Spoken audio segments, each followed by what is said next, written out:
Hey everybody, welcome back to the channel. Today I have the next part of our, quest, trip to check out all of these books of random tables as well as other things and other tools. But today we're working on the Book of Random Tables 2. Let's see what we got. Now, if you haven't checked out the first Book of Random Tables, you can check it up here, or wherever that card comes up. You can check it up there and you can see some of the pros and cons of not just random tables, but things like this where it's nice to have at least one book like this on hand for when you get stuck. So this is a continuation of a 4-book series as of right now, as of this recording, by Matt Davis? Matt Davids. By Matt Davids. He made this series of books, and I think especially for the rookie dungeon master, these sort of things are going to be really great. For me, there are a couple really good highlights in this book, including there are names for orcs, there are names for kobolds, and there are names for goblins. And one of the things it specifically says in the beginning of this book is that never again will you have a goblin named Bob. You know, your adventurers come across, a band of goblins, they take one captive, what's his name? Well, you didn't think ahead of time to name all the goblins. You can look at this table and actually come up with a plausible name for any one of these races. I guess I'll turn someone right now. So the goblins only have first names, which in its own way is kind of funny. Names like Limper and Lulz and Tuz and Sig and Flitch. So these are all good goblin names. I would be okay using this in my homebrew campaign right now. And I have actually used this book in my homebrew campaign because I use it for the town name generator. Here's the thing about towns, is if you look at towns in the real world, some have good names, some have reasonable names. You know, not every place in the world has a good name. And this is I digress a little bit, but this goes for people as well. And I am almost a proponent for, if you want to do a really realistic campaign, let your DM, if you want to be brave, let your DM name your character. Think about it. You as a person don't get to choose your name unless you change it later. So why would you get to choose it now? Sure, you might want to pick your name, but yeah, I don't know, something to think about. So that said, towns don't necessarily have a good name. Sometimes you can have towns that kind of have underwhelming names, and that's okay. So coming up with something on the fly, uh, it doesn't have to make sense. It doesn't have to be cool. It's just got to be a name for a place. Lame brand. I got a drippy nose.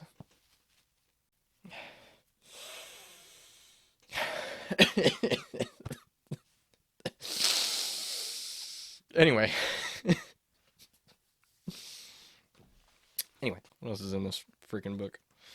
The next really good thing that this book has in it is 4 dedicated pages to dungeon junk. And what I mean is you enter into a dungeon and it's got some human remains and scraps of the last of their belongings and things like that. So what exactly is in there? Bones, cloth, and a sword. Okay, cool.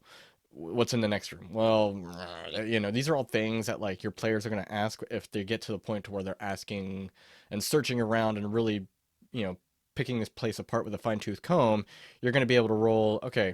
And how I roll on tables sometimes with things like this, I'll roll like a d12, and whatever I roll on that d12, I'll select that many items from a random list like this. So if there's 10 things, I'll roll my d100 10 times, and I'll be like, okay, this room's got a lot of... I'll get that d12, and whatever I roll on that d12, I will roll that many items on a table, and depending on what I get, I might say, yeah, this table is packed full of stuff. It's got X, Y, and Z in here, and it's got all these different things. So that's something to think about. Kind of an easy way to do it, especially when you don't know, like, okay, well, now I got to populate this room with junk. How much stuff do I put in there? And, it's like, let the book do the work for you, and that's why these are great. Next. Now, just like the first book of random tables, this one also has tables for specific areas. In this case, we've got stuff for a smithy, for a troll's cave, different maps, basically a table of maps. What I mean by that is you roll on the table and it's a map to a whatever, or a map leading to a whatever. just to give you a example here, so a map to a nearby winery, a nearby cave, a gang hideout, a troll's cave, a swamp, that sort of thing. There's also different booths and stores that you would see like at a market or something. So, there's the fishmonger and there's the tapestry sales lady and blah, blah, blah. So that's helpful too. If, oh, there's a festival going on. Well, what is there? Well, roll your D12, or, you'd want it to be real populated. So I'd roll maybe 2 or 3 D12s and see what you come up with. And like, yeah, there's a whole lot going on here. And you would be able to populate it with all these different things. And your players would be like, oh, I'm going to go look at the unicorn horn salesman. I need some components. I'm gonna go talk to that guy and see if he's got anything. Easy instant flavor stuff. Perfect. This book's also got a quick list of very generic NPCs. So John Doe, who is the blacksmith, and he's a male. Easy. So you could, your player's like, where are we? What year is it? And they grab somebody. Who is this? Well, this is Fulton Kirkwood, who's a librarian, and he is on his way delivering books to whatever. And I didn't plan that. I could run with that, and I think you could too. The next table in this, I think, is the best table in this, and I have used this to great effect in my current campaign. And just as shameless self-promotion, I am the DM of the podcast called The Campaign, The Tale of Questionable Role Models. So I will leave a link of that in the description, and you can find that on all normal podcasting sites, on Spotify, iTunes, all that. I would highly recommend checking that out. I have a lot of fun. If you are a fan of random tables, I would love to see if you can tell what random tables I've used from many popular books, and maybe I'll do a contest or something if you can pick one out. Check out the podcast. It's family friendly. We post hopefully every week now that the holidays are over. But that's our goal. Post every week. It's about an hour and a half, 2 hour episode. And we also do holiday specials. Check it out. The fortunes in this range from vague to specific to creepy to pleasant. I had my characters come across something called the cosmic inverse, which is tied to a deity which is being held captive under the castle.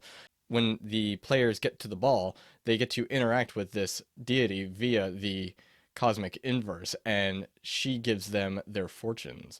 And some are good and some are bad, and some are predictive of things to come, much to their detriment. So, that is a great, great, great table to goof around with. And even though it's kind of a niche table, you would never be able to come up with, well, I say not never, obviously somebody did. You would never be able to come up with a bunch of fortunes to randomly select that have a lot of variance. And so this one's really cool. Another one is the list of random insults, which I will not spoil for you. You will have to check out the book. And like most random tables books, you're going to have a little section for odd jobs, side jobs, and quests and things like that. There's a little bit of that in here, but there are actually 3 additional tables in here, which are fabulous. They are incredible.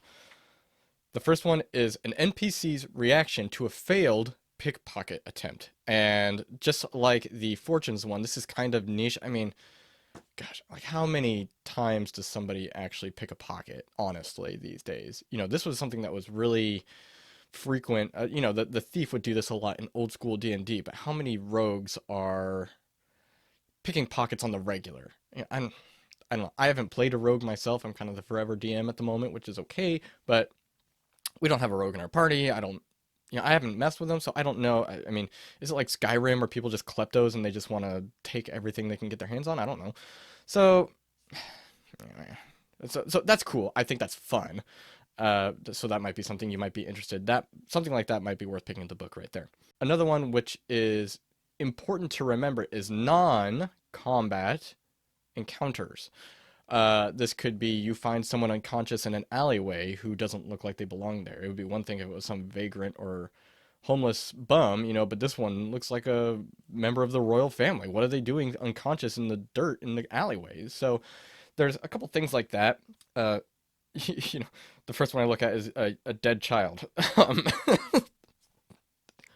What? So, there's a lot of dead people on this list. Let's see. A talking raven.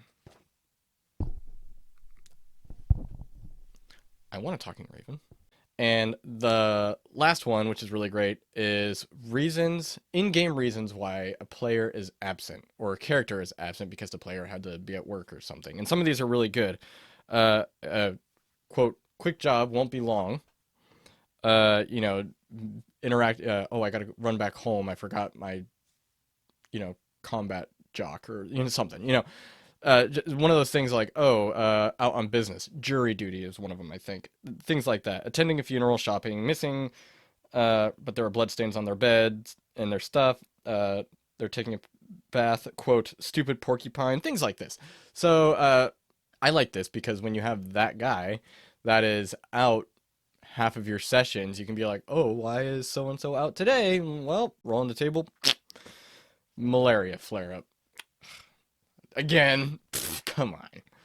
So that's it. That's the Book of Random Tables number 2. It's about 40 pages long. Again, I think just like the first one, it's like $8. It's a good little pick. I mean, you got to figure for $35 you can get all 4 of these books. I recommend them. I will link them down in the description and you can check them out for yourself. I encourage you to pick some of these up because even if you don't use these on the regular, when these come in handy, they are great. So that's it for this one. If you want to find out more about what I do, about some of the creations I make, I will put some links here or there or wherever they land these days. I like to craft stuff. I just did a great fireplace video, which you can find in the description. I keep doing this like it's just going to appear on my lap. And that one took me forever, so feel my pain with me, please. So check out the other content. I'm going to do reviews. Also, if you notice these things back here, this is my MechWarrior collection, and I have a bunch that are broken, so I will be doing a random babbling, maybe I'll do a campaign diary while I fix broken MechWarrior units. So tell me what you think of that, and I will catch you guys in the next video. Thank you so much. Oh! Don't forget to like and subscribe. I'm working on my calls to action. I need you guys to subscribe, like what you see. If you know players, if you know a DM who needs help, send them links to these videos so they can decide on what products to get or late Christmas present, something like that. Figure out a way to get this into the hands and in front of the eyes of the people who need to see it. Like and share it. Share it. See you next time.